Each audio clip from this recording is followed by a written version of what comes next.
Good evening, good afternoon, everyone. Thank you for logging in early. We're going to give us a few minutes. Our moderator will be joining us shortly, and 10 minutes past 2, we shall be starting.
So, sorry, did you say we are waiting for somebody?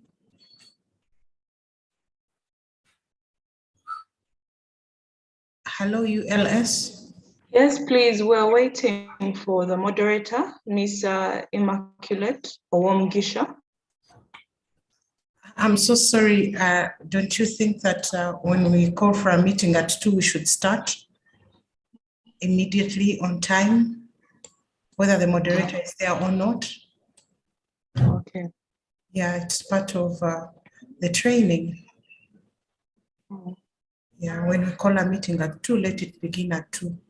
I agree with The you. moderator is not available. I'm sorry, I propose that whoever is able to moderate starts.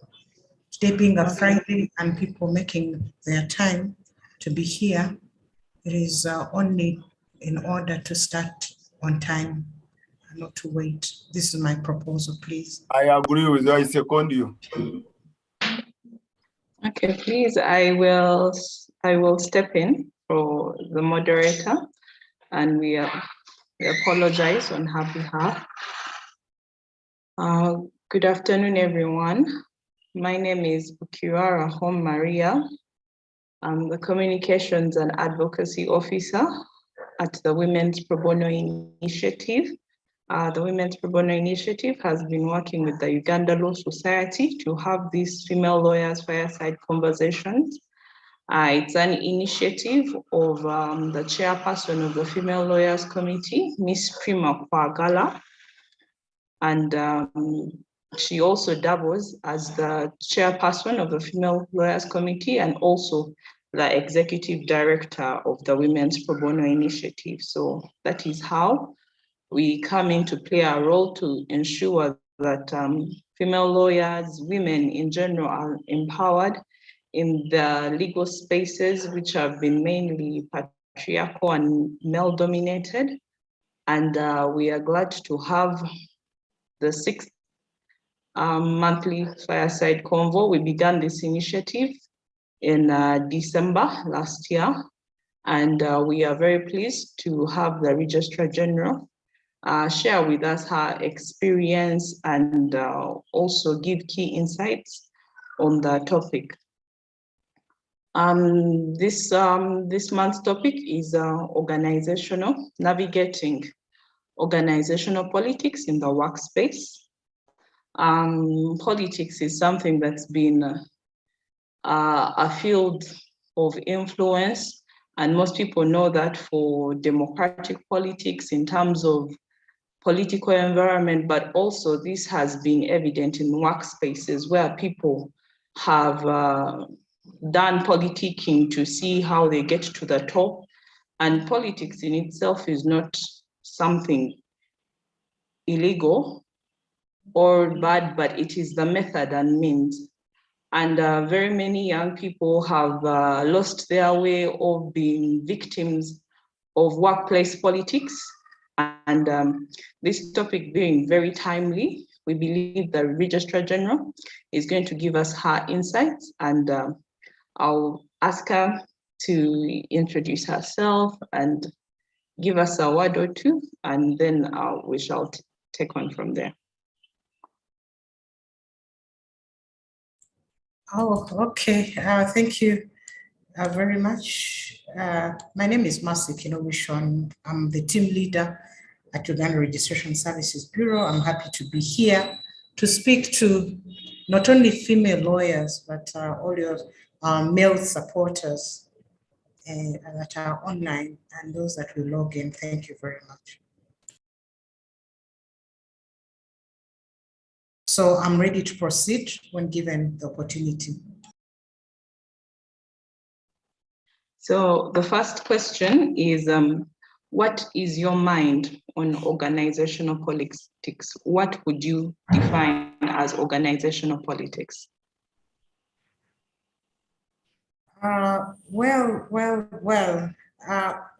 Organizational politics is basically categorized in so many ways, and I want us to simplify this not to appear academic, and I'm not going to use any academic definitions for that matter. It is just the state of influence and use of power in any organization. And to me, I think this organizational politics or workplace politics has different categories. There's the professional politics and maybe the social or personal politics. Thank you. Okay. And the other question is concerning your experience going up the ranks in terms of influence. How would you advise someone at the workspace who is maybe afraid to step on some toes, but also wants to rise up the ranks without sabotaging others, the quote in quotes we use in work terms, throwing others under the bus? How would you advise someone to navigate those tricky situations of exercising influence, but without pulling others down to go up? Thank you, Maria. That's a very good question. What I need us to appreciate is that every place has its politics. The workplace, the places of worship, families, everywhere, the marketplace has politics. And there's no perfect place to work or to serve. So we have to appreciate the fact that politics is everywhere, even in our homes. And the question regarding how I have managed to navigate through this politics to the top is so broad. I work with Uganda Registration Services Bureau, and this is a government institution. And I'm so happy to lead a team of 309 staff who are committed, who are dedicated, who make the institution shine. And like any institution, definitely, there's always ways and some behaviors of different teams, because naturally we have different personalities as individuals And that is why we have to embrace issues relating to diversity. We have different characters or behaviors as workers, as people who serve the society. This is an institution that cannot close us, say, for public holidays and weekends, but we work throughout. We cannot say that we have closed for lunch, we have closed for a break, an early Christmas break. That is not acceptable. And so navigating through the politics of any organization takes different shapes and routes. And like I mentioned, when you look at the professional politics, that involves a bit of disagreements between co-workers and how it affects their work, issues to do with efficiency, issues to do with dealing with timekeeping. And that is, I'm very particular on time. When you invite me for an activity to start at 2, it has to start at 2. Otherwise, I don't believe in waiting for people, because there are always people to step in the gap. And also, if I'm not around, somebody else can lead, somebody else can step in the gap. So issues of efficiency, and that brings politics. And maybe even, Maria, you were scared or a bit not comfortable to start this meeting. Maybe you are fearing some politics around this arrangement, that you could be misunderstood to be usurping powers. So I could see you resisting to start, but I said, let's start this meeting. So it's part of politics.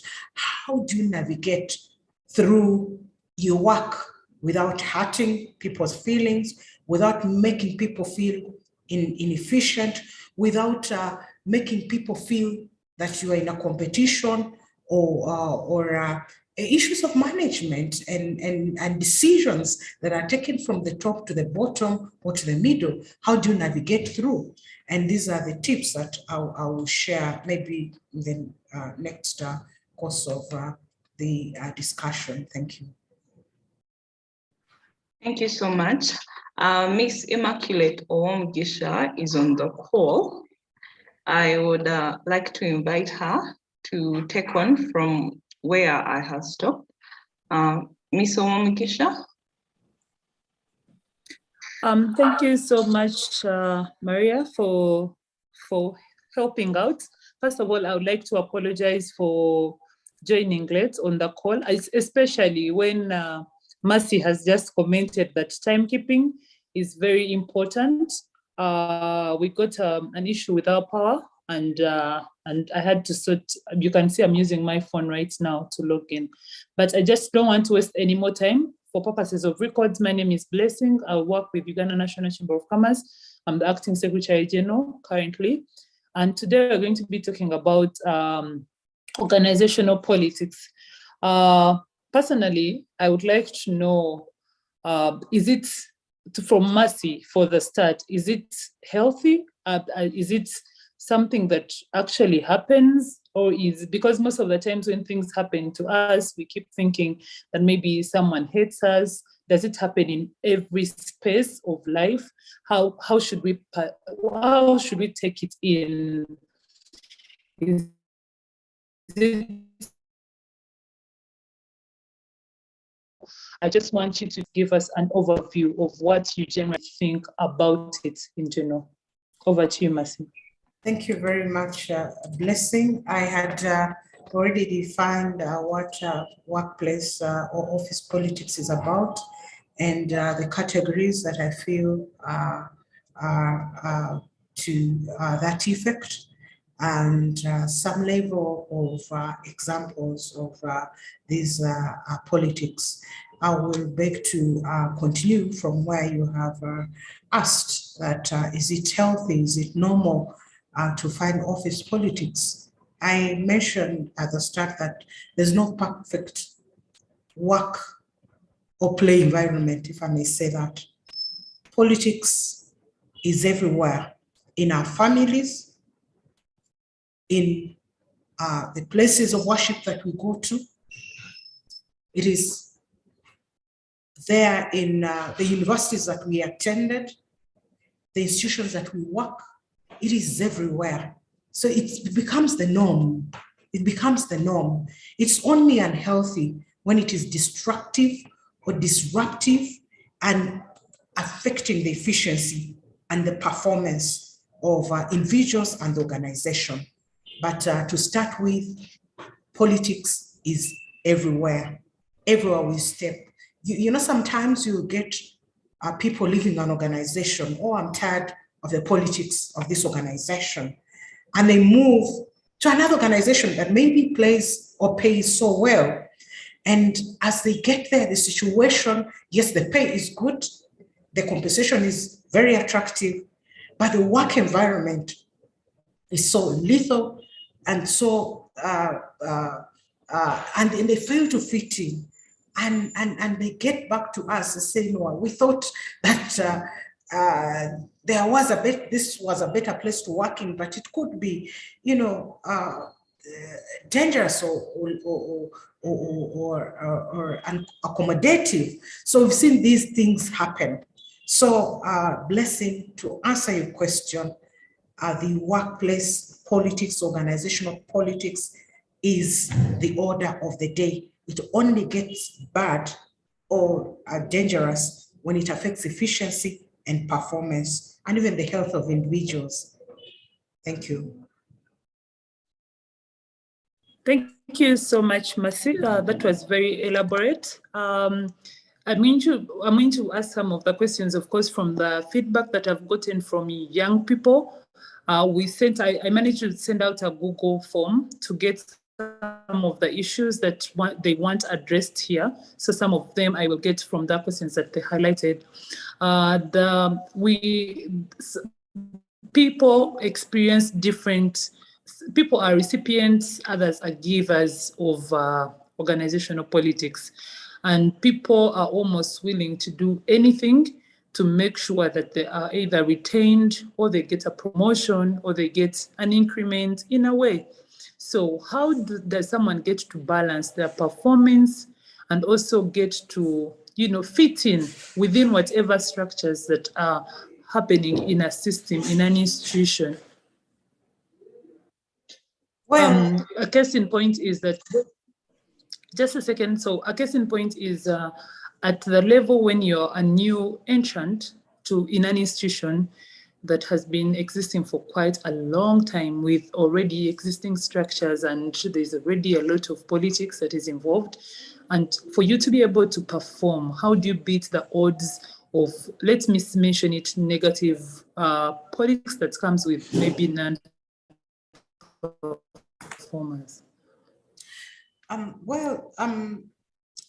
think, and I believe that competence, capability are some of the key factors that attract people to these jobs.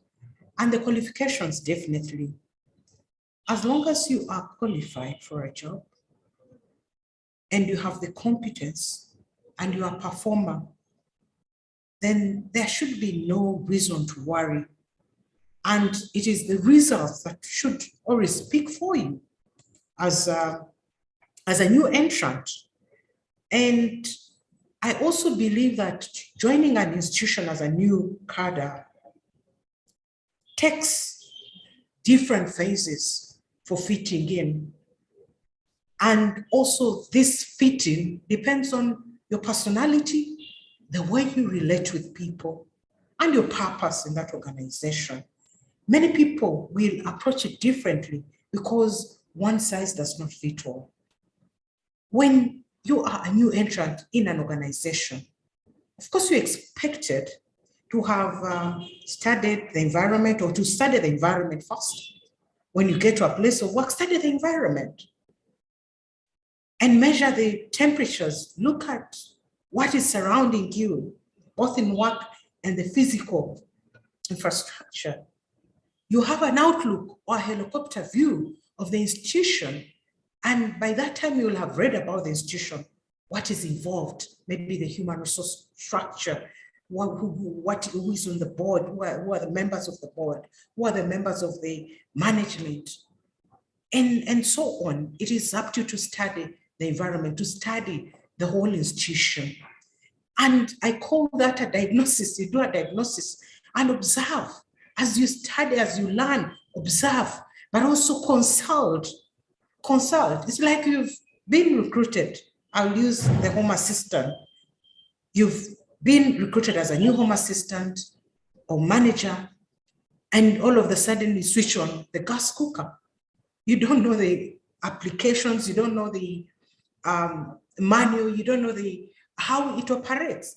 Consult before you switch on that gas cooker or the percolator, whatever it is. Consult, learn. You can also learn by watching and observing what other people are doing, because every work environment comes with its own challenges and same approach. You think that because you are carrying an approach, let's say from National Water, URA, and you bring it to URSB, but the URSB culture is different. And you know that every institution has a different culture. So it is important for new entrants to study, observe, consult, and blend within. And there are people who are so fast in blending in. They relate so fast. They'll ask this, they'll ask this, they'll ask. Before you know it, they're already in the institution as if they've been there for months. But there are people who take long to adapt. So it brings me to adaptability. But when you have values as an individual, the institution has values, you also have values as an individual. So you have to stick to your values. You have a value system that you have to stick to navigate through whatever challenges. And what you see as politics also may not be politics, may be some of the standard operating procedures of an organization. So you have to be careful. Who is doing what in an institution? Who drives what and what drives you? What are the behavioral issues around the organization and you yourself? What is the organization culture? What is the structure? What is the infrastructure? And what are the politics around whatever there is? There are organizations where, for example, the CEO does not believe in sharing a lift with anyone. And when the CEO is at the waiting area of the lift, they block everybody, maybe for their security, for their health, for their wellness, and so on. But I don't mind entering the lift with anyone personally, or using the staircase. So it depends. You have to study. If you know that this CEO or this manager or the head of unit does not do things that way, then you have to navigate your way around it. If there's a special chair for a manager or for the secretary of that institution, like you are the general secretary of the organization, go not touch it or say, no, lessons chair, you don't touch it, you don't get there, you don't even enter our office. And that is part of the politics. So the new person will learn how to utilize the facilities. So you have to build the trust, you have to bridge the information gap. You look for information because some information will not be readily available for you as a new entrant. Look for information, connect with the people that matter in that organization. Embrace the different personalities. You have to come with a clear mind with no bias. Thank you. So let results speak for you. Let performance speak for you among the many things that you look at. All right, thank you so much, Mercy. So the other question that came in, I think over 10 times, is in regards to conflict management, especially when we are talking about organizational politics.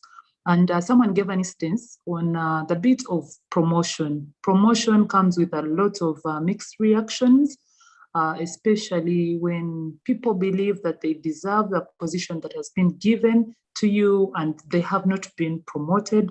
So there's a lot of politics that is played around there, and you do not know how to react. So they will always give feedback about you. There's a lot of conflict.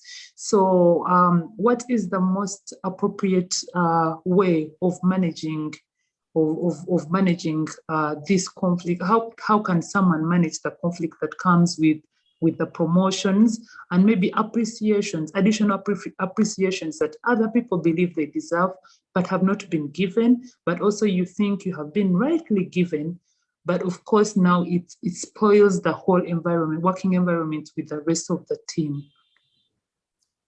Okay, an amazing question. Issues to do with conflict management. You know, conflict is everywhere. We conflict every day, even as children, as we're growing up, would be having conflicts with our siblings, our cousins, our neighbors, and everybody in school. Those are normal situations. It's just abnormal when it becomes so frequent. So institutions, like any other organization, they have conflict management policies within the human resource manuals. How do you manage conflict? Conflict, and at what level? Conflict can be managed through mediation. Get a third party, listening to the other party, listening to both parties. The principles of natural justice come into play. And when you speak about the promotion and people are finding conflict because they have not been promoted, we face so many challenges in the workplace that people feel they're entitled to some positions.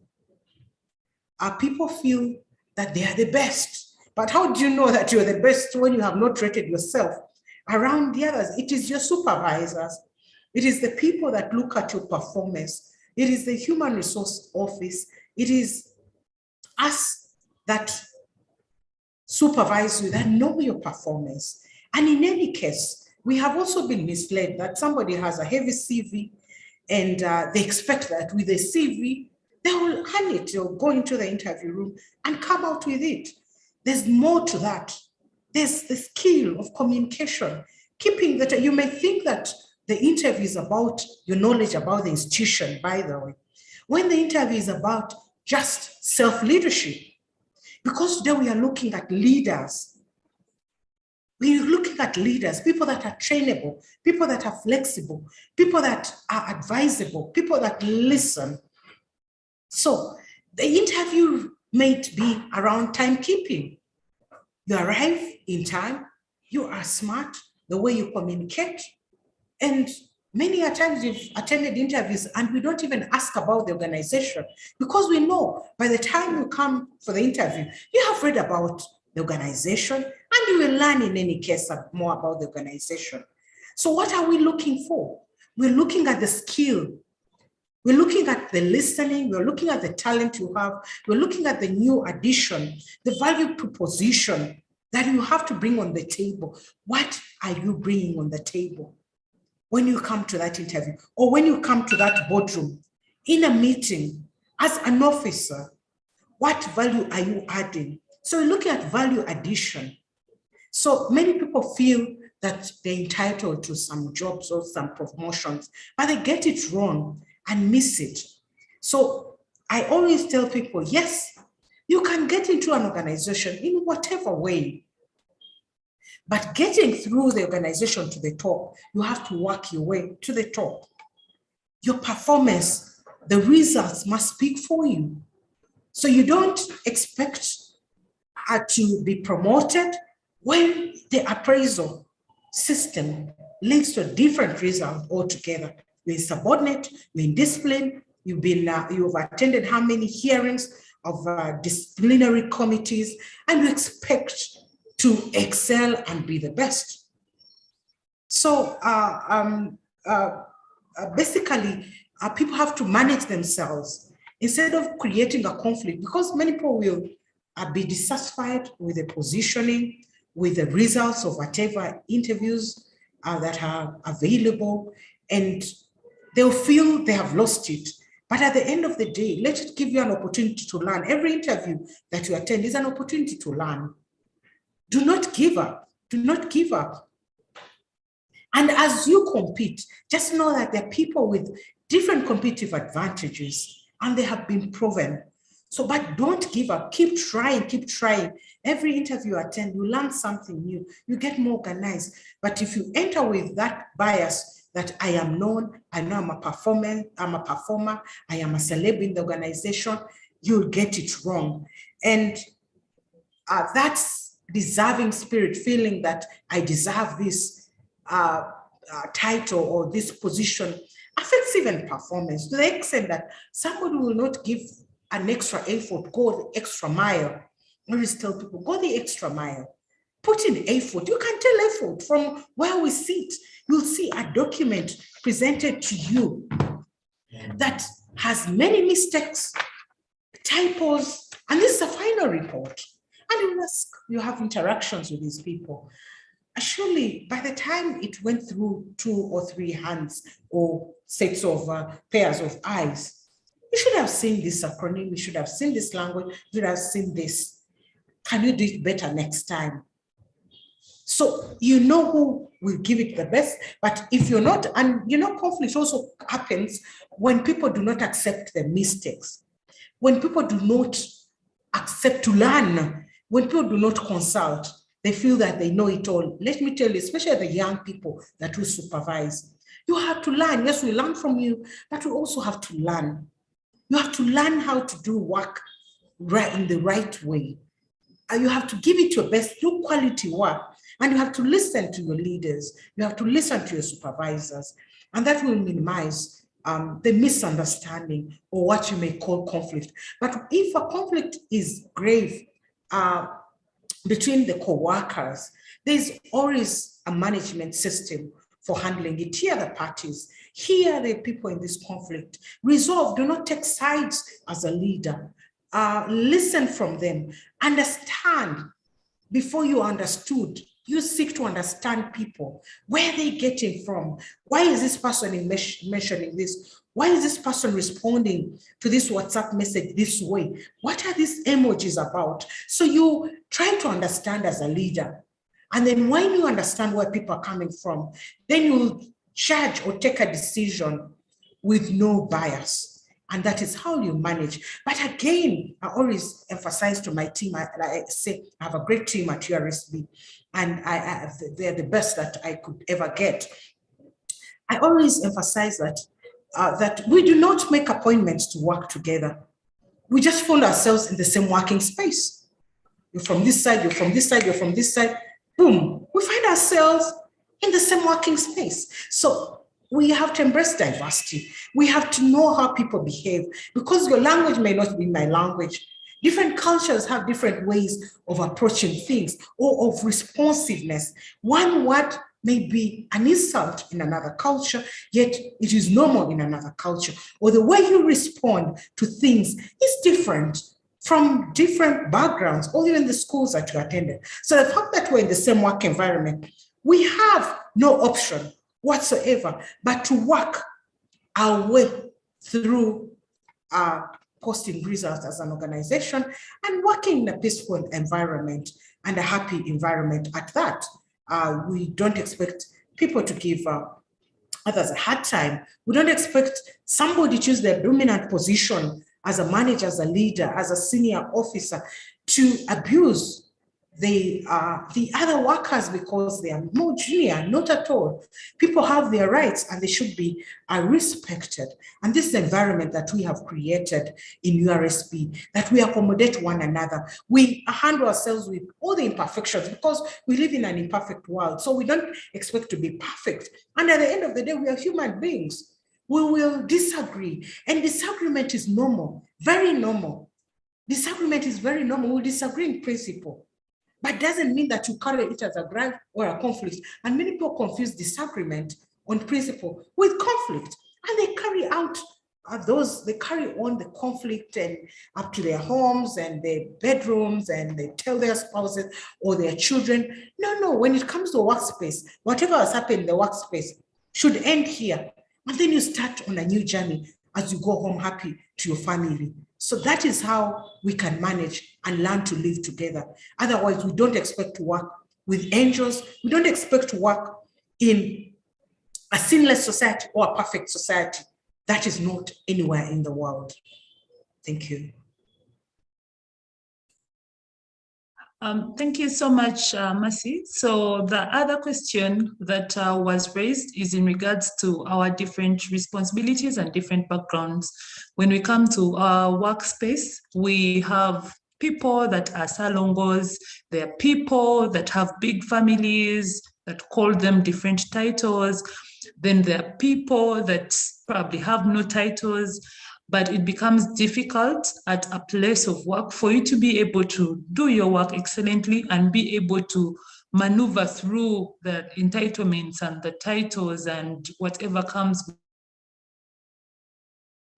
everything that surrounds the environment. So with our different backgrounds, how do we blend in and get to notice that maybe we can work together without the titles or what? Because if you're 26 and someone is 52, there's an expectation that this is my child, this is my daughter's age. So whether this is my supervisor or not, then there's a level of too much respect that I expect from them. And that eventually now takes us to a ditch of how to handle the politics that we play with our different titles. So we would like to know your view on that also. Thank you. These are amazing questions. Well, the different responsibilities and backgrounds and family and all that put together. Yes, of course, we have different responsibilities in our workplace and we have different levels of management. And I've been so open in this respect that somebody feels that because a head of unit is getting this allowance, they should be getting it at their level as well. So I've made it clear in URSB that we have to appreciate that our jobs come with different terms of reference. When you apply to be a records officer, you've applied for it. And the terms are very clear as you sign your contract. And that is it. And you'll get all the allowances that it comes with. But when somebody is a director, for example, of finance, their level of engagement and benefit is totally different. So as a records person, you will not feel bad and feel demotivated because the director has a vehicle and maybe has fuel. No, the terms are very clear. And I've made people understand that we are all on different terms, because we also started as junior officers and we didn't have those benefits. But now where we are getting these benefits. We worked through, these are up to the top. So people should feel that and should appreciate that we are different playing level at a workplace. You're expected to do this, your terms of reference are very clear, or job description is very clear. So deliver on that as you work your way to the top. So don't feel there's what we call the doctrine of abundance, where people feel that the people who feel that if blessing succeeds, I will be affected. If mercy maybe drives this vehicle, it affects my work, I feel so offended. No, not at all. So the doctrine of abundance states that there's a lot to do in this world. You can shine in different spaces. You can shine as a records officer. You can shine as a cleaner. You can shine as a driver. You clean your car, you put your schedule right, and your bosses see you, and you keep time, and everything is perfect. Even at my level, the expectation is much higher. So the different roles have to be appreciated. Now, what comes into play? The gender issues, where you feel you are a man, and at that time, maybe at that you are even older than maybe your supervisor. So age does not matter, and even gender.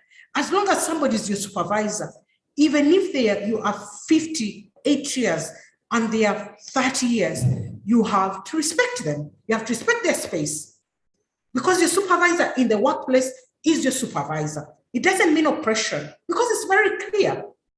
We lead many people who are much older than us, much older than us. But we are not going to say that because this person is as old as my uncle. I'm not going to talk to him about timekeeping. I'm not going to write to him a disciplinary letter or what. No, we separate. So the doctrine, the doctrine of separation, you have to separate the powers, you have to separate the behavior, the responsibilities. So how this man or woman behaves in their home is their own business. Because yes, they are a head of a family. I am a mother. I will not come to office and start breastfeeding you, literally. No, I am going to treat you as a mother, as a mentor, as a coach, as a mother, and lead you as a young person. Please, let's do this. But also, with the other hand, of performance. You get it? But if you're going to just sit because you're older than your supervisor, you are unsupervisable, and you on this, maybe you are at a level, at a different level of wealth creation, or you are at another level in your home. I think, like even a princess or a queen, when you choose to work, when you select to work, you have to bow by the rules of that workspace. So when you come to work, we come with all our titles: mommy, auntie, uncle, husband, daddy, salongo, mentioned salongo. But that salongo, when you come to the workspace of URSB or URA or National Water or wherever, you have to change and adjust to the rules that govern that workspace, and you have to fit in whatsoever. So it doesn't matter how many wives you have, how many families you have, how many, who your parent is, whether it is a minister's daughter or your husband is a politician or an MP. That is different. When you come to a workspace, please level yourself to the workspace environment and agree to be taught, agree to learn, agree to unlearn, agree to relearn, and agree to lead as well. Maybe just to add that, yes, we have to respect each other, and respect is mutual. You respect me, I respect you. It's a given. We don't want disrespect. That one is not, it's in discipline. However much I may be your supervisor, I respect you. I respect the young people that work with me. I respect the people that work around me. I respect them. And I don't lose anything by calling our Mr. Canon,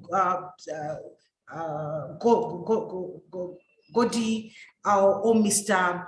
Stephen or Mr. Bob Lumu. I'm seeing the men on the call. I don't lose anything. You respect them, because that's how we will work. But because I'm your boss doesn't mean that I call you all names. Not at all.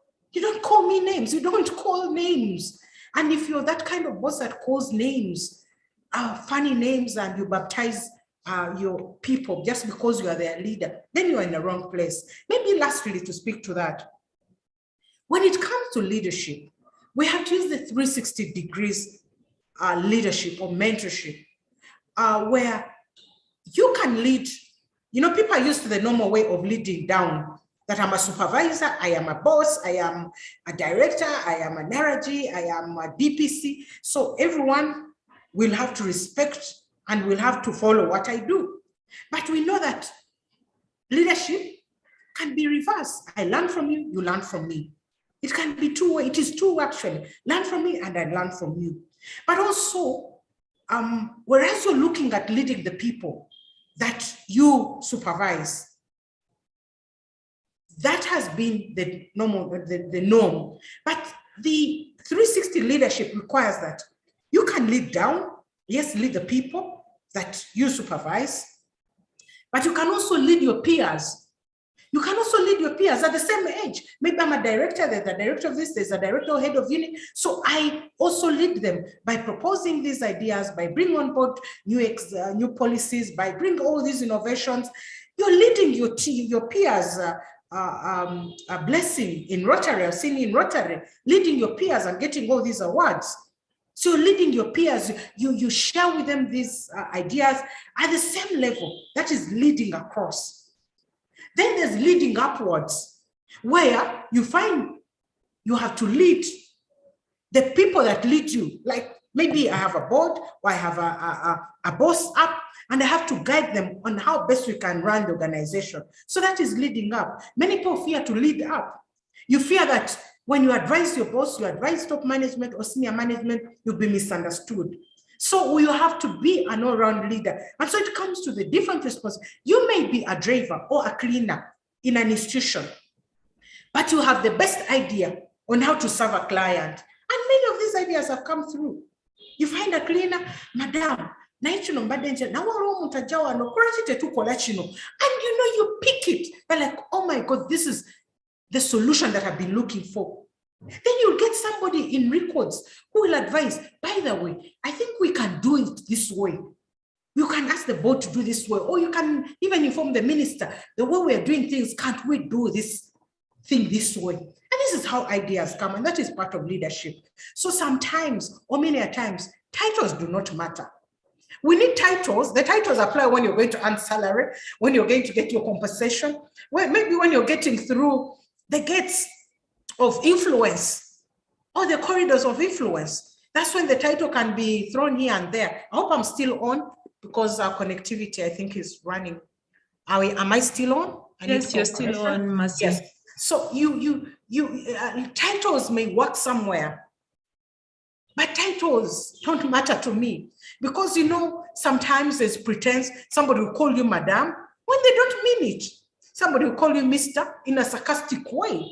Someone will call you manager just because you're a manager, and they'll call you manager and do gestures. These things happen in other organizations, but not in URSB, but I've seen them somewhere else. So what is in a name? What is in a title? It is leadership without titles.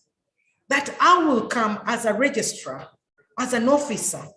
I don't have to have a title to make influence in my workplace, or lead a committee, a disciplinary committee, or a committee of sports. I don't have even to be a sports personality to lead a committee of sports. It's leadership. I will just propose, by the way, we need to start a sports academy, a sports club here. So let me mobilize people. And you mobilize the players. You don't have to play. Many people, you've seen how even organizations are run. The Ubers of this world, they don't have own the vehicles. They just use the infrastructure that is already available. So look at the infrastructure that's already available, look for talent, and then you'll excel. So let us keep away from these things. But if you feel that somebody loves their title, because it's also part of managing conflict and politics of the organization. Like I mentioned, after studying that one Cynthia Mbabazi likes to be called madam, call her madam. If you know that Abagaya Martha wants to be called lady, call her Lady Bagai. I think Bagai as a princesses of Toro, that name. So by her name, you call her princess. You call her princess. But be careful, if you're a man, you may call her princess and the message is misunderstood. So study the environment, basically. Back to you, Blessing. Well, thank you so much, Mercy. I am getting to learn a lot myself, because I am in the mix of the organization. So it helps me a lot to know a few things that I can carry out to make sure that I am not conflicting a lot in my organization. Now, the other thing that I wanted you to address is our age gap that comes with our, technology. People that are below the age of maybe, let me say 35, believe that we know it all. This is our time to shine. We have learned a lot of things. We have read a lot. We have done a lot of research. And then also a different age group thinks that, yes, even as we've been here long enough, we have worked so hard, we know it all. So at the end of the day, it is your word against mine, and that causes a conflict at our places of work, and we react to the conflict differently, and it has an effect on us. So I also would like to have your take on what you think about that and how we can best, complement each other. But before you take on this question, I want to encourage the team that is on call, because Mercy is going to be leaving quite early, not as anticipated. I request all of us, if you have a question, please drop it in the chat box. We'll be able to pick it on and be able to ask. Blessing, I'll switch to my phone as I move to the next meeting, which is outside office. I'll stay on, but I'll switch to my phone. Oh, that is very good. Thank you. Okay. Now, Blessing, that's a very good question. The issue of age. I always tell the young people, I see them on call at Gonza Scovia that we work with, Dennis Birunji, Juliet Apollo. I work with amazing people, Kasule. They have joined here. Maureen Nawachua. I work with young people, and I always tell them, I was also once young and energetic. Not that I'm too old, but we were also there. Stella, if I don't mention that you are young, you will finish me. Stella Ogwal, I know you're also young. So we were also once young, and we made it to these places. So I always want to talk to young people because that is my area of focus. I'm passionate about young people, and my calling is to mentor them, coach them. I tell young people that you will not stay young forever. That is the first assurance that I give them. You will not say, sometimes you say, we the young, we the young, we the young, we the young, we the young. I was also once young, but these days I see I am aging. So to the young people out there, we were also once young and we grew. Secondly, you will not stay young forever, not at all. Because some people think that they are young, everything will be done for them. No, no, no. You have seen young people at the age of 20 who are paying their own school fees, 15 years, 13 years, paying their own school fees, selling matoke, selling pancakes, selling what? They have matured. What we need is maturity, a mature mindset. Because they are also old people in age, but they act young. So we don't want age to disorganize us. But what I tell my young people, the young people that I like so much, is I believe in reverse mentorship. I believe in learning from the young people. Definitely. There are things that I don't do in my home. When the phone has issues, I call my children, please fix it, please fix it. A gadget has issues, please fix it. And they fix within minutes. The TV channels, sometimes I don't have, I'm not a TV person, but those once in a while when I have to, I ask which channel, what can I press? You know, those things that you don't pay attention to. The young people are there to help me. So in the workspace, the young people are so valuable. And I'm so happy to work with young people. We have almost half of our staff structure is below 35 years. In fact, the average age could be around 43, 44, round about there. So you can imagine I work with young people and it's a blessing. You have to be teachable. You have to learn. You have to be mentorable. Because sometimes you feel you're too big. You have just come fresh from the university, like the young people that are graduating or with your first class or second class, and you feel that you know it all. The school system, education system is different from the practice. What you study in your school, either ICT college, law college, or what, when you come to application, it's totally different because there are things that they never teach you in school. And you've read the book, what they don't teach in Harvard Business School, or what they don't teach in university. These are books that have been written. So you have to be able to learn. And it is important that you identify a mentor. Identify somebody that can mentor you, somebody that can coach you, because mentorship is different from coaching. Learn, learn, and learn. Never give up as a young person. Sometimes young people think that the senior people are occupying their space. I talked about the doctrine of abundance. If you wake up one day, or if you still have this feeling that Massa is taking your space, then you are wrong. You have a wrong mindset. Or if you ever wake up and you find Rahum, Maria, and you feel that in that position she is in, she's taking my space, or a Benedict Tamale, then you'll be in a wrong position, or a Gilda Katutu. If you start thinking that this was occupying your space in that law firm, in that university where you work, in that private sector where you work, in that government position, then you'll be in trouble. This is why you find people flexing, there's a lot of conflict, there's a lot of poisoning. People feel that you're taking their space. No, who tells you that that is your space? Your destiny could be different. Your destiny could be different. Work your way to the top or work your way out. I tell my people here that I've worked my way from the junior office position to the top.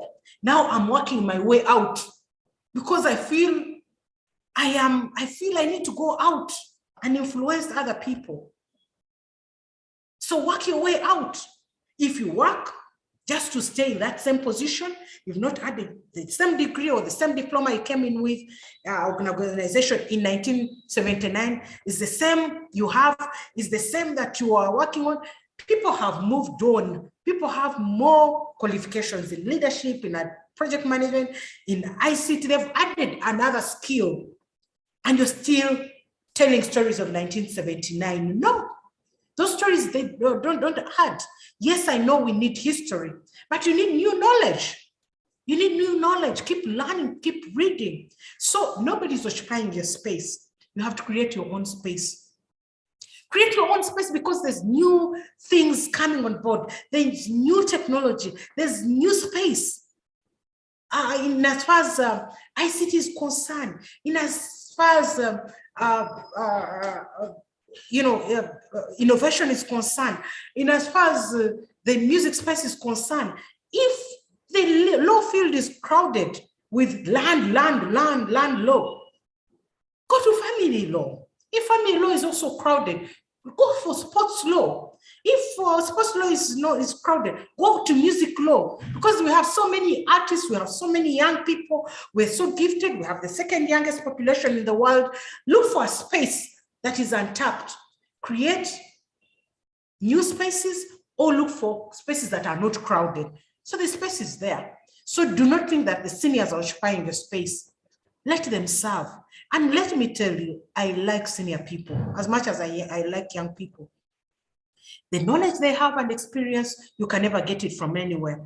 I love having conversations with old people. You meet me on the street, in the market space, seated with an old woman or an old man, even mad people on the street. You ask them, so how are you? Where did you come from? When did you start this business? So I love those conversations. I learn a lot from such conversations. So if I were to think that, oh, I'm a young person, I am at this top position, I don't need anyone, then I will not learn. Leadership through experience, through stories, through experience sharing. There are many lessons. The people that have been there, that have been at the top, that all have gone before us, have a lot to tell because they know all the corners of the institution. They know the mistakes that they have made and what they have learned from those mistakes. They know the go-to places and where not to go to. They know they can do predictive analysis for you because they know it all. The people that have been in records, the people that have been in all these registration spaces, the people that have traveled around the world know better. So there's new information that we need. And so we're here to complement one another, not to compete. We are not in a competition. No. You'll find competition in the football space, where Arsenal is playing with Man U. I'm an Arsenal supporter. And whether we lose or not, I'll stick to my team. And we're in this competition, you score, you make noise, and go back to your daily job. But in the workspace, as we already mentioned, we all have different responsibilities. That even if you are 10 lawyers in that institution or in that law firm, everyone has their terms, everyone has their lane, everyone has their target, and you can do it different to supplement, complement what you're all doing. So the moment I start feeling that Arehem and Abale is in competition with me, I will be distracted. I look at the car she drives and I feel like getting it and I'll do whatever it takes to get it. I will look at the suits she puts on. I'll want to compete. I'll look at her brown color. I'm just giving an example. And I will go to Mama Lususu to change my color to that effect. I will do all kinds of things because you're in that competition. But there's also positive competition where you support one another. You support one another. Oh, let's target to win this case. What case law did you use? What did you use? How did you encourage one another? What course did you do? How do you present yourself in courts of judicature? I like the way you submit. There are people who are not gifted in speaking and submission. So you put them in another space where they feel. The people who are good at writing pleadings or doing research, so you put that lawyer in the research unit, so they do the research. There are those who are good at putting everything in a pleading form or even negotiating on behalf of the law firm. Put them in that space. There are those who are good in litigation. When they put them on the floor of courts of judicature, they will get out with a good win. In case, so I have a colleague, Dennis Birunji, who is a lawyer and always wins these cases for us in courts. So and so on. So identify talent, leverage on that, leverage on each other's strength. If you know that Mercy is good at speaking, leverage on that strength. If you know that Stephen is good at networking, leverage on that. If you know that Cynthia Mposa is good at researching or writing, leverage on that. Identify each other's strength. So going back to the age is just a number, like people sing, like people say. And gender is also just the issue of diversity. Let us embrace one another. Let's not look at ourselves as occupying each other's space or people's spaces. Let us create new spaces. Let us create our spaces. Let us learn from those that have been ahead of us. Let us complement one another. That is how we will navigate our way out of these office politics. Thank you.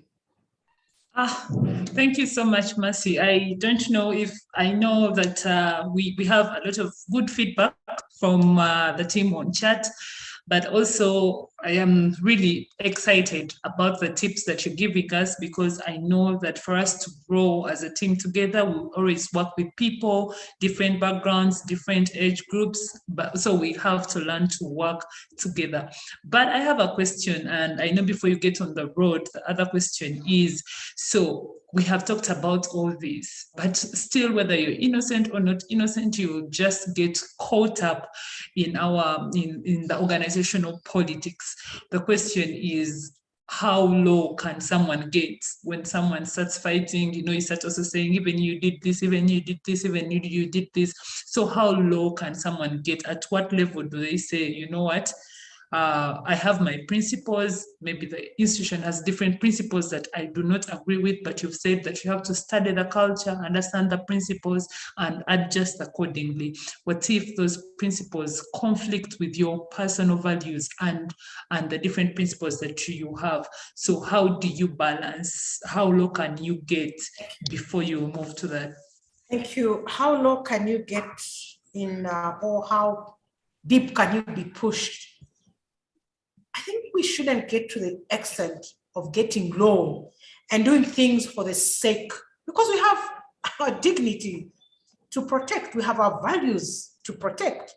You've seen what people have put in their towel. I can't take this anymore.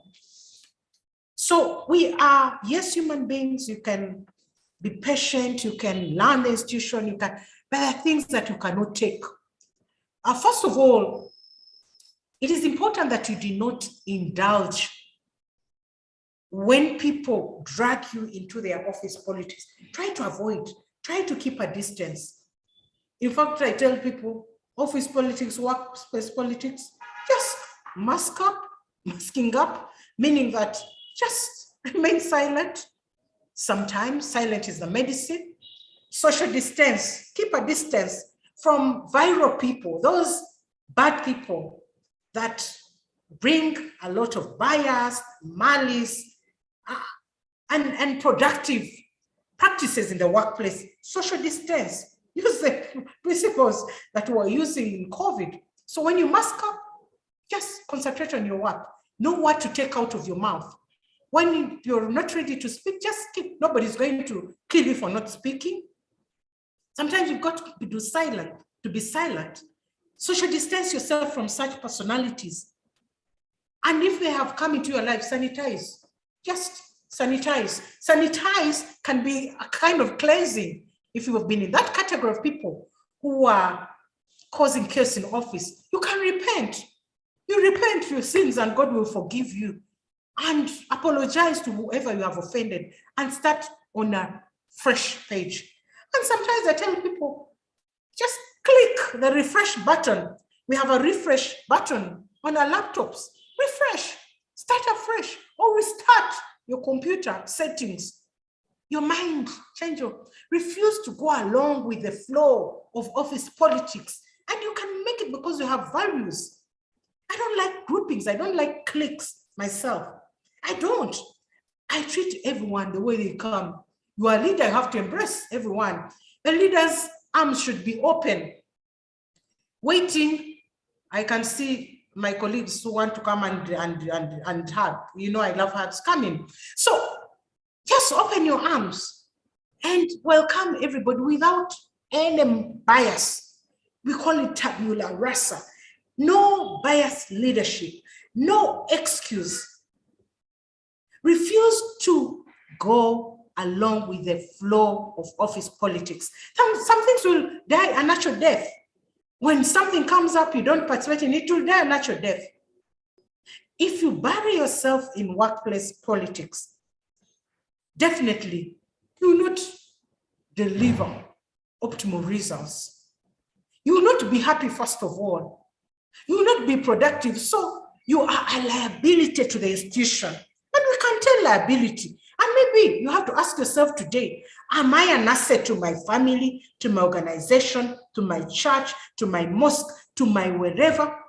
Am I an asset in this marketplace? Or I'm just a liability? No production, no results at all. People will always use all avenues for personal gain.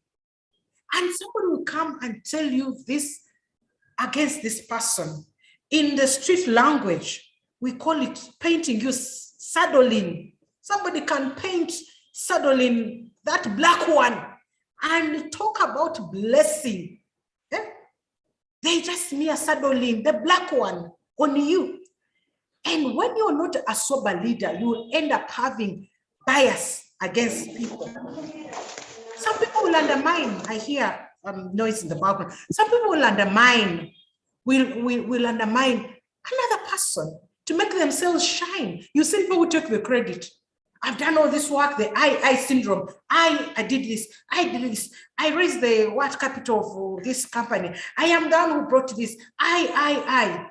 When you say we, it is we, because without you, I wouldn't have performed. And like I mentioned, without your RSB team, I am here, I'm nothing, really. Without their efforts, I wouldn't be speaking, you wouldn't have looked for me, blessing, to speak to you. It's because we have worked through this together. Learn how to get along with almost everyone. You do not have to succumb to the views of everyone, to their views. People will hate you and you have nothing to do about it. You do good to people and people will dislike you, but let them deal with it. For you, go with a clear mind. Stay professional. Stay in your lane as a professional. In any case, the contract you have with that organization is the professional contract. So your personal issues and what, leave them. So stay in your lane, professional lane. I know sometimes you want to be pleasant, but you cannot please everyone. But be pleasant as you stay in your lane and professional. Also, you have to avoid taking sides in office, especially when there are power struggles. It gets toxic. So you have to detox. You have to detox your mind. Sometimes you look at detoxing the body, the inner body, but you have to detox your mind as a worker, as a servant, as a person who has a responsibility in society. Learn to detox. You can detox as an institution. Go out for a team building. Go out for a coffee. Take a break. Take a break. I also don't encourage people who work without play. Go and play. And play can mean partying, can mean doing anything. Playing sports, hanging out with the girls, hanging out with the big boys, listening to music, dancing your stress away.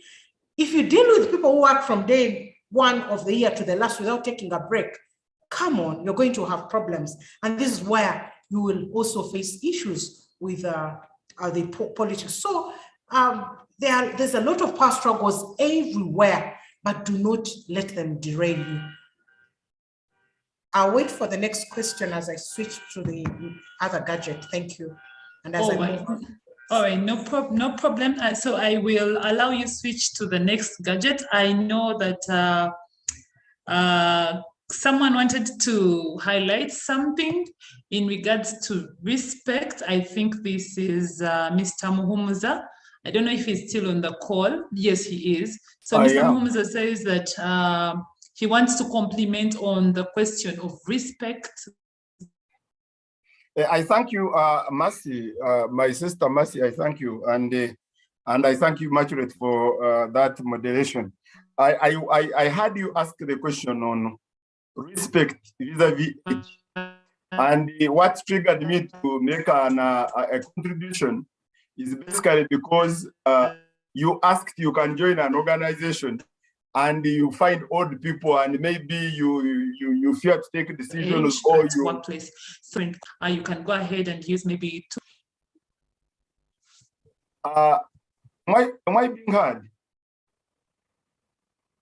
Hello? Yes, we are hearing you. We are hearing you so well. Yeah, we can hear you so well. When you enter into an organization, as my sister Mercy has rightly said, first of all, know what is the organizational structure. Know the structure. It is immaterial if you are 25 and you find Muhumuza who is nearing his 60 and you are a manager, supervisor of Muhumuza, and you want to look at him as an elder. In leadership, it is the rank that is considered first than age. I want you to take that very, very, very careful. If there is an organizational structure, like in Makerere, for example, there is council, there is Senate, council and its committees, Senate and its committees, vice chancellor, deputy vice chancellors, there is university secretary, Basa, director of human resources, on and on. They can bring a vice chancellor who is younger than the rest of the people. You are not going to say, me, I'm in my 50s, or maybe who does not have a PhD. I mean, who is not a professor. You're not going to say, I'm a professor, I cannot disrespect, respect someone who is not a professor. Likewise, if I started when I was old, I did law when I was old, I was actually married and with children, but I think throughout my education, I don't have any misbehavior. And I was driving myself. We were cautioned when we were going to LDC that don't go and show off that you are driving, you'll fail. So don't allow somebody to show off to you if you are young. You just stick to your regulations to say, and don't also say, you know, you are not mine. You are dead stock. I'm here and I'm new. I'm coming. No, just stick to your work. You will see everything going on well. And I want to thank, of course, end by thanking Mercy for this insight. I must say that I've benefited a lot from it. Thank you for organizing this. I love you all. Thank you so much, Mr. Muhumuza. Also, Mr. Muhumuza, we share a church at St. Francis, so the faces are a bit familiar. So it's very good to hear from you, and I know that you have been of value to this conversation. So now I'm going to go back to Mercy, who has given us a lot of insight on today's topic. The question that I picked from your discussion is in line with taking individual credit for work that has been done, either done by yourself or done by another person, as long as you are a supervisor. And I think it's one of the things that people that are not supervisors actually face, that I do all the work, maybe the supervisor is not doing the work, or maybe the supervisor has done the work and the other party hasn't done the work. But then presentations come and someone takes all the credit for your work, and young people always feel the need to say, no, I'm the one who did that. In fact, he didn't contribute that much. So how do we now get to know that, okay, this is our space, this is how I can rectify this issue without conflicting that much? How do we behave in such a circumstance? How do we, rightly and professionally communicate the need for maybe recognition or maybe appreciation without feeling that you're either conflicting with your junior staff or maybe your supervisor? Oh, okay. The humanity makes us want to be appreciated, and it's normal. It's healthy. It's good to have to make people feel good, because people love those feel good moments. But also, this can be achieved through appreciating people. Thank you for this. Thank you for the good work you have done. And it motivates people and encourages them. You may think that somebody is motivated by salary, but others are motivated by just appreciation and recognition. So how do you work in a space and your contribution is appreciated and not hijacked? I think that's what you meant. I was on the steps moving from office. I hope I picked the question right. And we work so hard every day. And at the end of the day, we are putting efforts, achievements, accomplishments in one basket, if I may use that metaphor. Now, when it comes to URSB, we are collecting non-tax revenue, we are influencing, we are increasing statistics in registration of businesses, innovations, we are implementing this and that. We are implementing 21 acts of parliament, the biggest that any government institution can implement. But when I meet a person like Godi, Mr. Mhumza, I meet a person like Brownie Ebal, I'm just speaking from the chat, they will appreciate me. They'll say, oh, you're doing great. Oh, you're doing great. You're shining. People keep doing what you're doing. And this is reality. People appreciate everywhere I go. But there are also those that have process issues and they need clarity, they need information. And I use the opportunity to speak to them about the processes. So now I'll take the credit as a leader, definitely, because I'm the face of the institution. But of course, as I take the credit, I acknowledge that this is not my credit. This is not me doing the business registration. There's somebody out there in the registry doing this registration. And I come back and I appreciate, I share with my team. You are appreciated everywhere I go.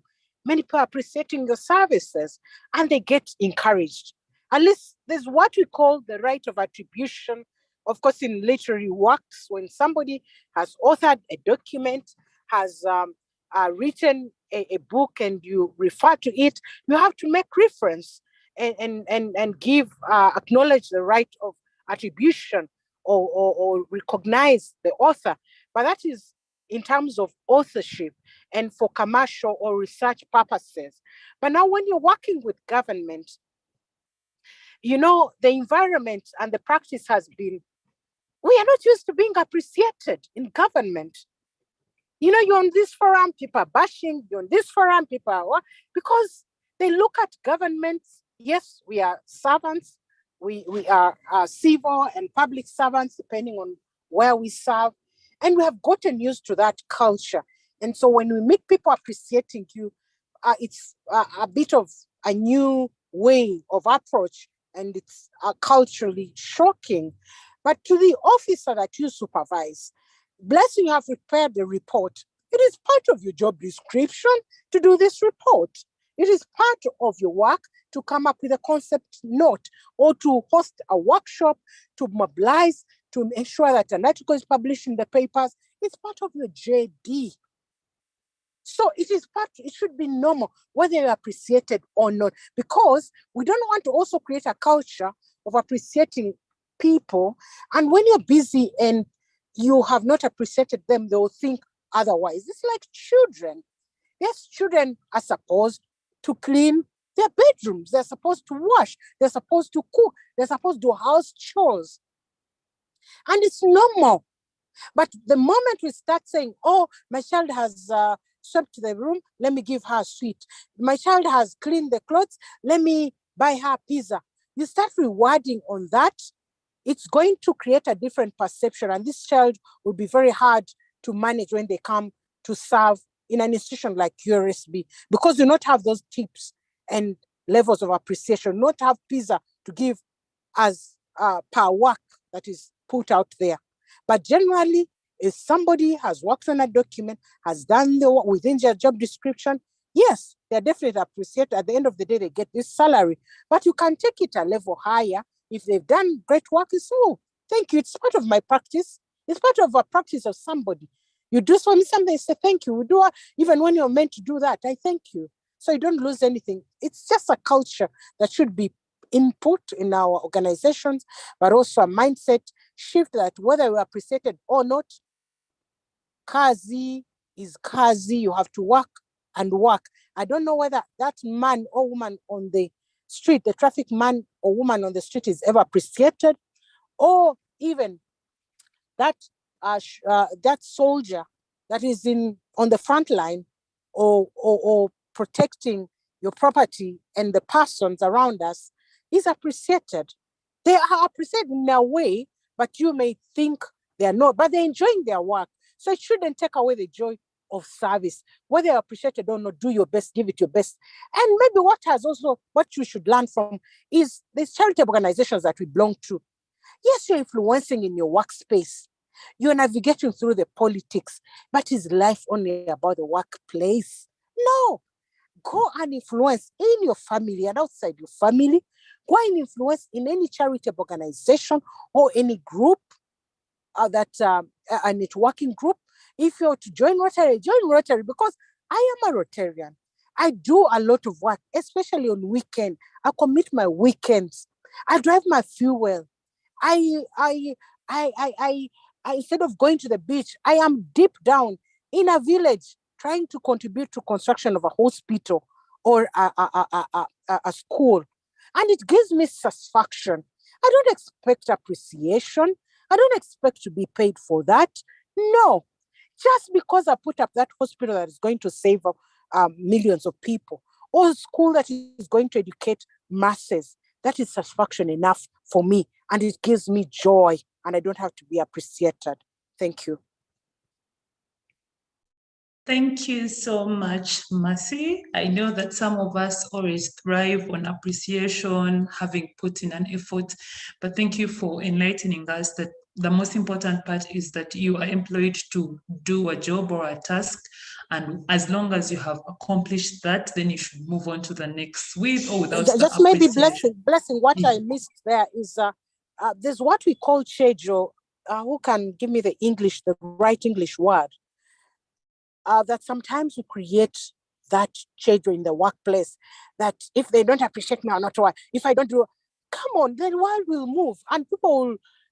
And that is about self-leadership again. So let's not create that. Sometimes we have to use tough love.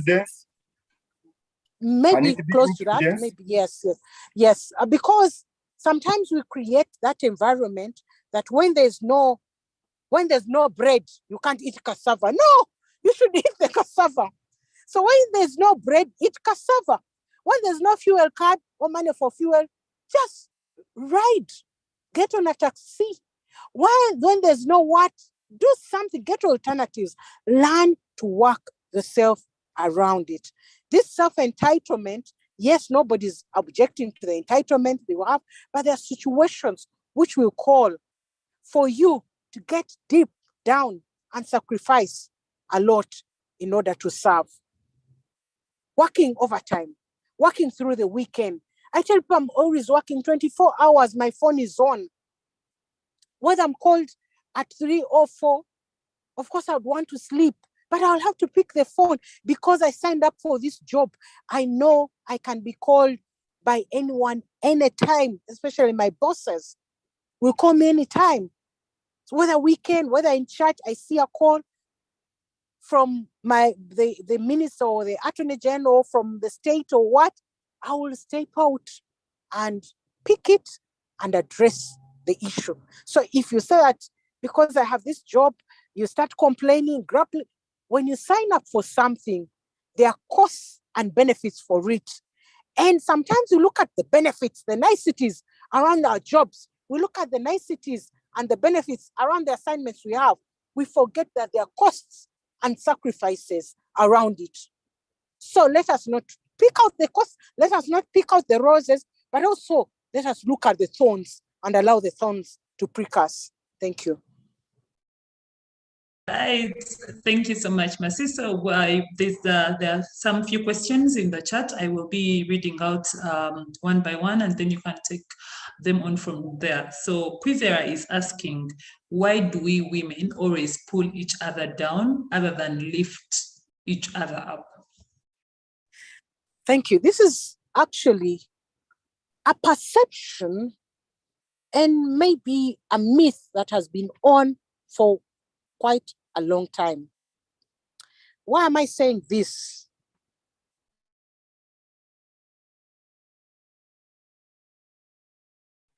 Why am I saying this? I think people feel, and well, it's a personality. It's not about women. It could be a personality. There are people who can't stand other people's successes. I already mentioned that there are people who can't stand to see their friends, their peers achieve better than them. They get jealous. They feel like busting. They feel like causing any bad story to take away the credit. There are people who feel that they are the ones who should be deserving. But like I mentioned, everybody has their destiny. Everybody has their lane. Everybody has things that God has prepared for them. That is their life journey. So celebrate with those who celebrate. Celebrate. I am one person that will never feel disadvantaged or insecure just because a colleague, a friend, an OG, a classmate, a friend, or a neighbor has achieved a lot. No. I feel so happy. I'm always happy for people. Coming to women, I love women. I support them and I understand them.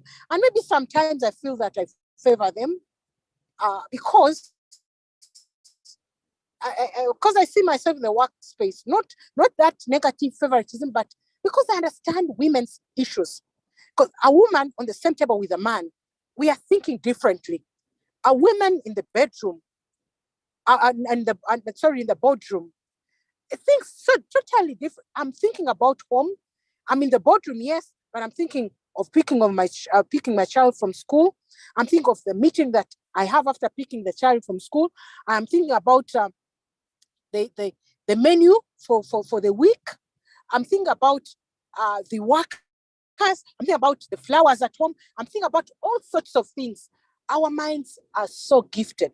But also that woman you're seeing could be facing some domestic, of course, even men face some domestic violence, which is minimal, but they could be facing some challenge.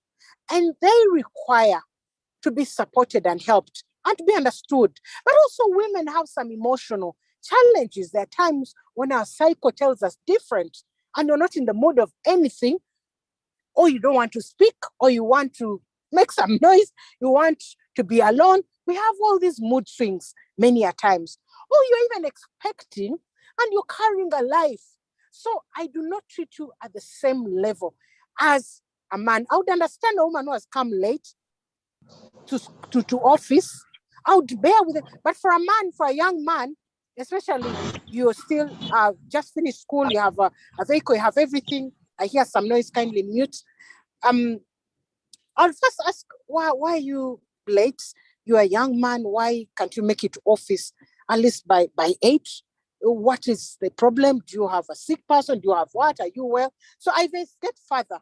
But for a woman, I say, Madam, I have a sick child, or I have what? I'll say, it's okay. In fact, I'll tell them, why have you come to office? If you have a sick child or a sick husband, go and take care of them because you're entitled to be off.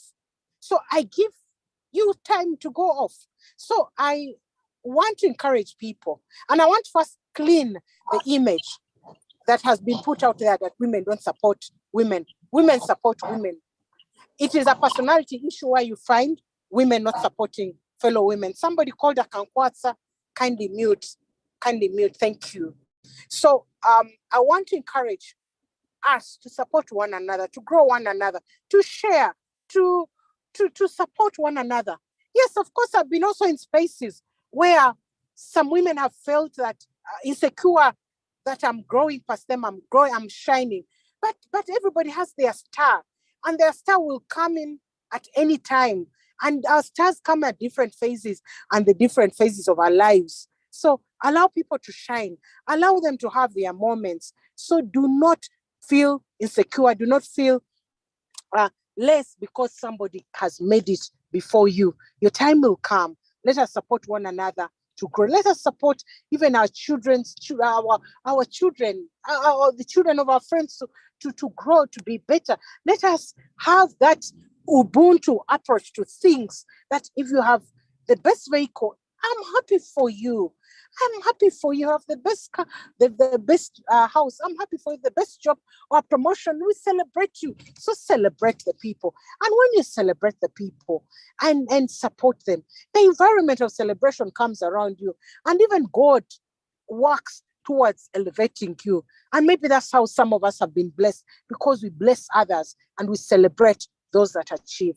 Thank you very much. So the myth and the perception must be cleaned, that women support other women like the way human beings should support fellow human beings. But there are some exceptions which overshadow the good that has been done by women that support other women. Thank you. Thank you so much, Mercy. Like I said, I know everyone is learning from me. I'm getting feedback from the team, even the team that are posting on the chat.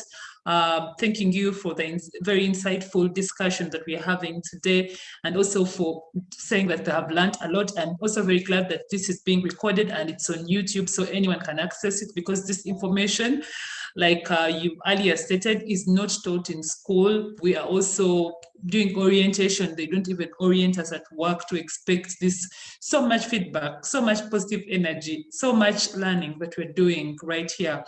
My other question, before I get into the other questions and someone has just inboxed me, the same question that I had on my mind is that, when do you give up? You say, you know what, I'm done with this politics. I cannot go on for my mental stability. I am leaving this company. You know how they say, be persistent, stay in your lane, do this. You feel that you have been doing all the right things, but things are not going as you anticipated that they would, or maybe life is getting worse. Politics, you feel like you're losing it. So at what stage do you say, I am done, I am moving on to my next phase without hurting anyone, or with hurting anyone, I am just moving? What stage do you decide that? Okay, the moving stage, I will approach it maybe in two phases. I'll move because due to the fact that I feel that I've served enough, and I give opportunities to others. And we have built a leadership structure, and we've been coaching people, mentoring them into many spaces to lead. So I have potential registrar generals in my office so far, that even if I left now, I will know that this institution will be a much better place. But I'm playing my role for now. So with regard to office politics and the workplace politics, what would make me move and give up would be anything that affects the deepest of my values, the deepest part of my values. That one, I would not tolerate it. And before I move, I would first try all means to address it with the different influencers and the different stakeholders. I don't just pack my bags and move. Never move like that. You don't just pack your bags and move. You don't. And also you don't become like we used to be told of women who pack their bags. I'm leaving today, I'm leaving tomorrow. The whole year they have packed their bags, they are leaving and they are not leaving. No, don't just leave. You have to live with honor. You have to make it clear. You have to feel that this is the time. And again, do not be pushed to leave. Nobody should push you to leave. And I've always told myself that nobody should push me to the extent of leaving my job. It should be them to leave whatever they are pushing. You get it? Because if you start living like that, it means that do not easily give up. Try all the structures, try all the engagements that you need before you can call it a quits. And as you call it quits, just call it quits in a good way, because you will need to come back. You need to come back to this institution. You will need a recommendation for the future. And what is amazing is that before then you are taken on to the next assignment, they always ask the former employer, how was this person? I always get my team that have exported labor. I always tell people, URSB has exported labor in different organizations because of the good skills. People are being taken to work in international organizations and so on. But they first come back to me. We have this officer who applied for this job, or we have this, how are they? And I'll give a recommendation. But where you haven't been good to yourself, I'll say, yes, this officer is good, but he doesn't keep time, or you have to move this person to deliver results. You have to go an extra mile. So you certainly don't also give wrong information because of the integrity. So basically, do not just move. And before you move, ensure that you have explored all available avenues to resolve whatever is disturbing you in the workplace. Do not succumb to anyone's pressure. Do not succumb to the values that you do not subscribe to. Thank you. Wow, thank you so much, Mercy. So I'm going to take a bunch of other questions that we have in the chat. The first question comes from Brownie. Brownie says, what has been your biggest challenge in your career life, and how have you managed to overcome it? Oh, okay. Biggest challenge, of course, as a young officer, I told you I worked through all these levels of leadership. I started out as as a legal assistant in a private law firm, Shinobi Msoka & Company Advocates, and joined government as a state attorney, Ministry of Justice. And I always tell people, government is the best employer. Government may not pay you billions of shillings or millions of shillings, but it will build your capacity. It will give you the opportunities that you need. Government will put you at the table, which you felt you did not deserve. Government will give you opportunities to go and study, even when it may not pay, but at least you will have that time off. Government will give you opportunities to have as many children as you want, because you'll get as much leave as you want, not like the private sector when they're looking at results and managing you. Oh, you are pregnant last year, now you're pregnant again. Oh, we are tired of, and they'll create all excuses to fire you. Government is the best employer for men, for women, for young people, for everybody. And I really want to appreciate government. It gave me the space. Yes, I was in a private sector. I learned a lot as a young lawyer. I joined government and it gave me these opportunities of leadership. By the way, in government, you have, you can choose to stay where you are at that level with that qualification I mentioned of 1979, and you'll keep your job forever. Or if you're on contract, yes, as long as you perform, you'll be renewed, but seasons will change. So I manage through by giving the best of my best. If you give me an assignment, I'll deliver it in time and I'll give a report. You send me for a meeting, I came with the foundation of the private sector, which gave me the skill of reporting, but also self-leadership, self-driven, and so on. Not this culture of laying back, because I know there's also this culture of laid back, no accountability, no reporting, feeling that whether you abscond from duty, you will not lose your job. I'm not talking about that kind of service. I'm talking about professionalism. I'm talking about whatever is backed by values and professionalism. So I rose through the ranks, and of course, when URSB became autonomous, we had to apply for these jobs, and I came in again at a different level, at the manager level, and my performance speaks for me always. I've been blessed that I've had the right environment. I've had, even when I may not have all that it takes, I've created the infrastructure and the environment. And results speak for me that most of actually all the promotions that I've had, I've not applied for them. I'm just in my office and the board takes a decision, you have to be a director here. As I excel, no, come and be a director in this department.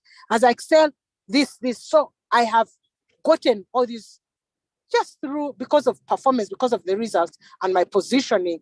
I'm a person that really works so hard. I put in a lot of effort. I'm a person of detail. When you've got to do something, give it your best. You'd rather do one, give it your best. Because at the end of the day, the record will follow you, especially us who are in records. Even after 20 years, your name will be on that paper. And I don't want my grandchildren to find their grandmother did something that was really not of value. So the challenge that I've had is a positive one, that because of my being serious, I have been given positions, chair this, committee here, do this, represent us here. So I've jumped the queue, if I may say, if I may use that language, that you work yourself to the top so fast because of your performance, that the people that were ahead of you in terms of seniority and maybe lack performance feel like insecure around you, think that you will take over, you've taken over maybe their space.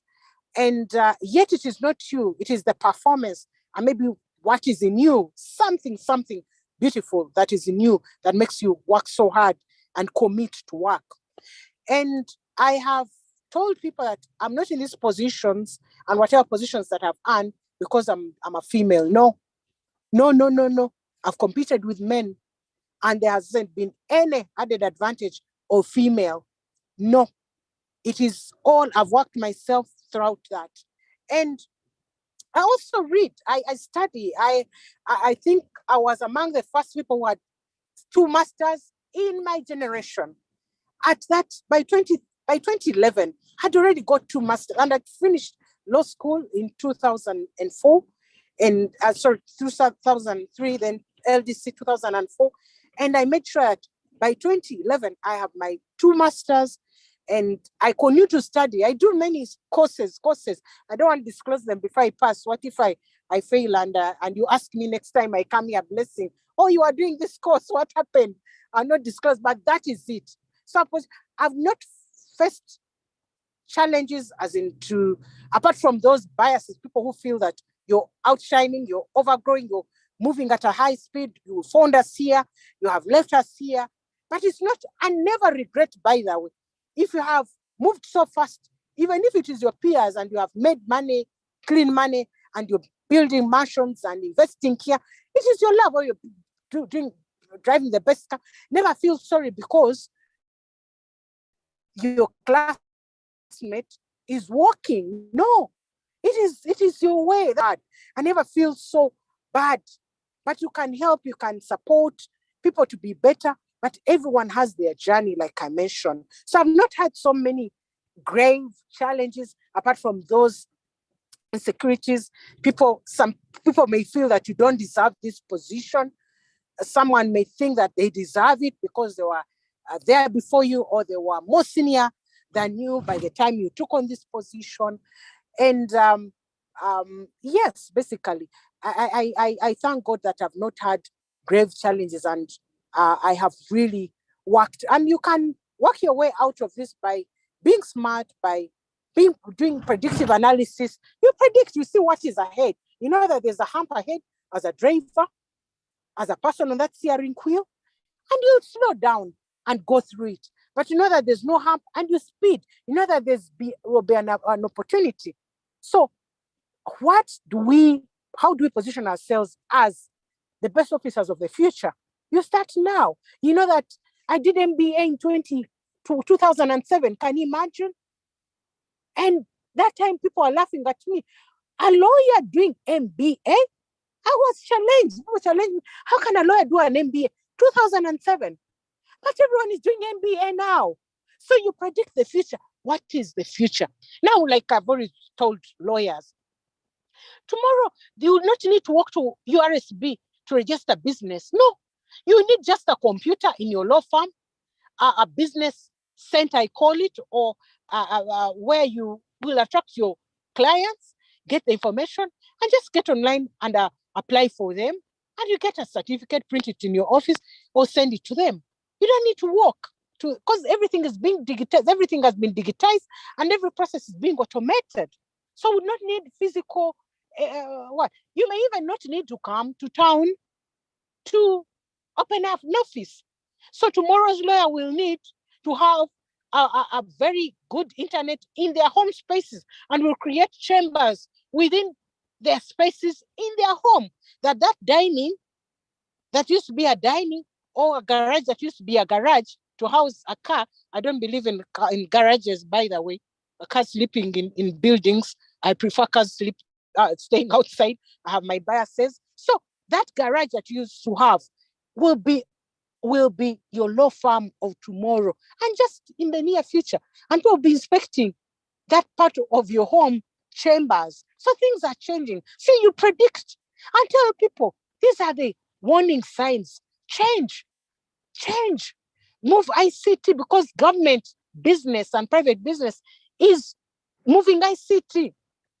When I had challenges, some lawyers were complaining, well, you're putting everything online, you're taking our business, you'll also come to the private practice again and you'll face it. I said, no, by the time I come back to private practice, I will have put an infrastructure in my law firm that will not require you or somebody to travel from Canada to Uganda to start a business. No, everything will be virtual. And indeed, this is what is happening. So the more we change, the earlier we change, the better. So you can predict the challenges and bypass them. So let's be smart. Thank you. Well, I don't know what to say. Like, information just is very, very insightful and keeps coming in. And there's a lot of learning to do.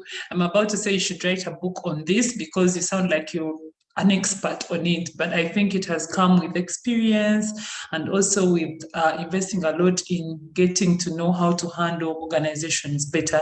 So there's a question from Dana. Dana is asking, how do I balance family and career? Sometimes both of them can be very demanding with different choices. So how do I get to balance the two?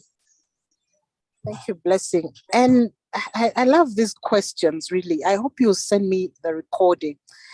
How do you balance creating a family and career growth? I want to disappoint Diana Nanono that my experience and my school of thought is that there's no balance. There can never be balance between family, between career, between business. Never. Because a balancing act, technically or mathematically, means that if you have 3 kilos here, you'll have 3 kilos here and here. That is the balancing. Or if you have 30 minutes in this space, you'll have another 30 minutes in this space and 30 minutes in the other space. That is balancing. It's not. There can never be any balance at all, because the factors that influence these practices are different. And maybe if I may use research language, the variables are different. They are dependent and interdependent and independent variables in these things. So what my school of thought has always told me, I remember writing an article in New Vision over 10 years ago about work and life integration. It's just about integration. That when I'm in office, I am giving my work excellent time. So I am swimming into documents, work, advice, meetings, moving up and down, talks. I am there, high. So I am high on work when I'm at work. When I'm at home, I am high on family issues. But also when I'm at work and I have to pick my child from school, I'll see how to integrate, how to fix that activity within the work schedule. If I'm supposed to pick my child from school at 4, I will say, I will end my meetings at 3 and I'll take off just that 1 hour to pick my child from school. It is how to integrate responsibilities within a whole life cycle. You'll be working, you're a career woman, you finish school, there'll be a time for marriage. For those that are interested in marriage, there'll be a time for marriage, definitely. And so what will happen? What will happen when you get married? It doesn't mean that you stop work. Life has to go on. So this is why as leaders, as supervisors, we have to understand that this person would be in office maybe by 7 because they were single. When they get married, it changes. They'll be in office maybe by 8. Or they'll have some level of excuses. You get it? So do not let one not affect the other.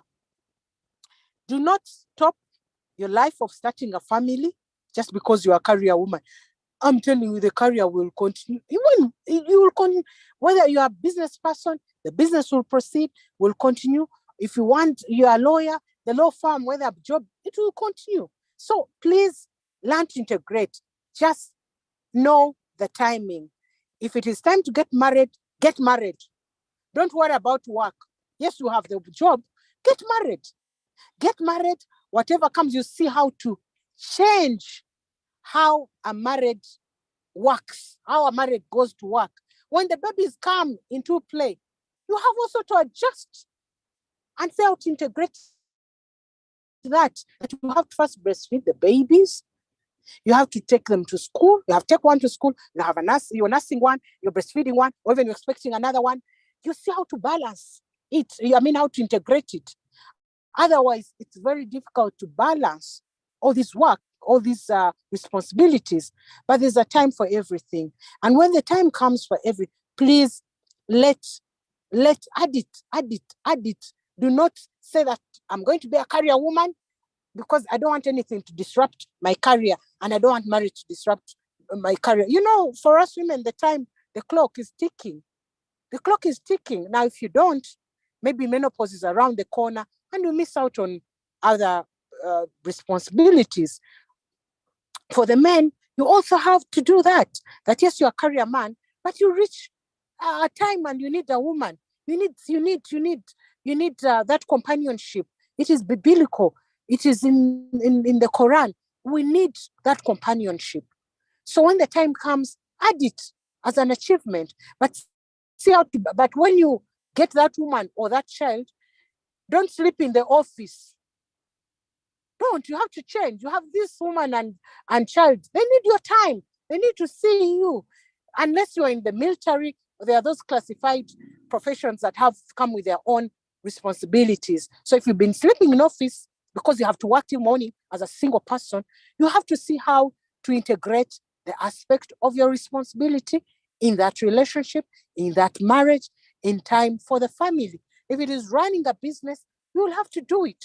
You also see how to integrate that as well. So, my dear, you cannot balance, but at least you have to create time for each and everything. And there can never be enough time. You just need to create just enough time for that particular aspect. I am a family person. I am a mother. I am a wife. I am a professional. I'm a CEO. I'm a businesswoman. I'm a Rotarian. I ask myself sometimes, so sometimes you have to ask yourself, how do you do it? You will create that time, even if it is 10 minutes for just picking that call, or 20 minutes for writing a report. And again, as you grow in career, you learn to delegate. Teach people. If you don't teach people, you'll suffer with work. Learn to delegate. That is how you manage to balance. I've gotten out of office. I'm going to another meeting that will end late. I'm in the vehicle. I am working. I'm multitasking. I am on phone. I am talking. We are discussing. But office is ongoing. People are in charge. The building will not collapse, or work will not, registration will not stop just because I'm not there. No, I don't have to be there. I don't micromanage. We have taught people how to do work. So that is it. So teach people, even in your home, when you're a career woman, teach the house assistant how to wash, how to cook, how to do some things that you don't have to finish work, and also you're breastfeeding, you're paying a child from school, then you're cooking, you're doing what? You're doing all. You can't micromanage everything. You'll age so fast. Not that I don't want you to age, but at least you'll break down. But humanity requires you to relax and chill a bit. So just do integration. Balancing will break you. Thank you. Thank you so much, Mercy, for, again, I'm always overwhelmed with the information that you have. This is very, very insightful, especially for us, the young mothers, the couples that are trying to multitask in between our careers, our jobs, and also our young families that need a lot of attention. I think that was very, very insightful. The other question is coming from, sorry, I lost my chat when my internet went off, but I had gotten the questions in my head.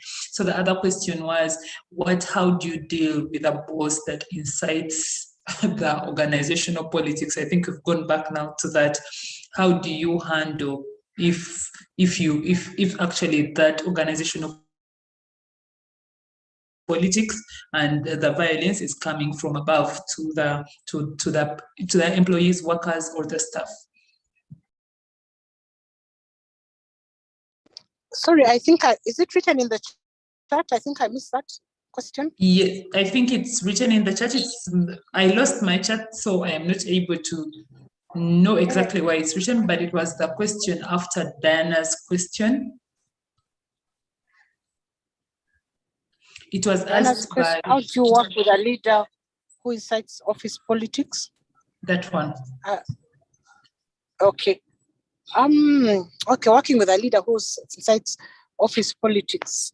Well, like I mentioned, colleagues, it's a case by case. There are people who thrive in conflict. You know that? There are leaders, there's divide and rule. You know that? So you have to know people have different leadership styles. There are people inclusive leaders. There are people who want to coach and teach people how to do things. There are people who don't want even to teach others because they are scared that this will take their jobs. There are people who want to dictate. So there are people who thrive on office politics. They thrive on office politics. It keeps them in a better and dominant position. And that is how they survive. So when you have a leader who is a chief of office politics, then there's a problem. Like I mentioned, you have to study the environment, see if you cannot put up with the office politics that may be so detrimental and toxic, if I may say, then you just quit. Just look for another space. But just know that every institution has politics, but all politics at different levels. There are those that are grave. There are those that are so toxic that you can't even grow in such an environment. Quit. Go off to another space or set up your own organization, which is politics free. But like I mentioned, even if you set up your own organization, you will have also your own politics, and you see how to manage that. It is 4 o'clock. Blessing. In the name of managing time, it is 4 o'clock, and we are finishing now. Actually, the questions are actually done. There's someone who requested that you recommend maybe 1 or 2 books that you've read. But before we leave, it's also very good for us to take a group picture for us to keep in record that people managed. So I'm going to request anyone who can afford to switch on their videos, please switch them on. Let's get a picture of everyone that has managed to attend. Wherever you are, it doesn't matter whether you have a background of trees, as long as it's a decent background. Let's switch on our videos so that we're able. Yes, I've seen Mercy in the car. That's amazing. Everyone who can afford to switch on your video, please do that. And let's take a group picture. If you do not mind, you can smile so that the group picture looks even better. Yes, I've seen Diana, my boss. Yeah. So yes, some more people. Anyone who can switch on your videos, please. Let's keep time. Let's try as much as possible. I'm going to try taking it from this side. All you have to do is smile, and any other person, maybe the admin, from that side, so that we get better angles from each side. So I am going to take now. I think I have a good number. So all you have to do is smile. Okay, another smile. Oh, check. Sorry, my computer has. Yes. Okay, so just 1 second. Let me just take another team that has probably switched on their videos so that I don't miss out anyone. So the very last one, give me a huge smile. All right, so I think we are done with this. Mercy, on behalf of the Female Lawyers Fellowship and also on behalf of Uganda Law Society, I would like to extend our sincere gratitude for taking off your time, for sharing as much resource, information, very insightful discussion to us. I know that we have learned a lot. This is also being shared on our YouTube channel, so we'll be able to go back, revisit it, could use 1 or 2 lines to keep us moving as we go through our different organizations, our different companies, our different firms. We do not take this for granted. This is very valuable. And for everyone that managed to log in, our senior counsel, the team that joined in that is not from the Law Society, and us as from the Law Society, thank you so much for joining in. We hope you can again join in for any other conversations that we shall be having as the Female Lawyers Committee. And on behalf of everyone, thank you for joining in. Thank you, and have a very beautiful evening.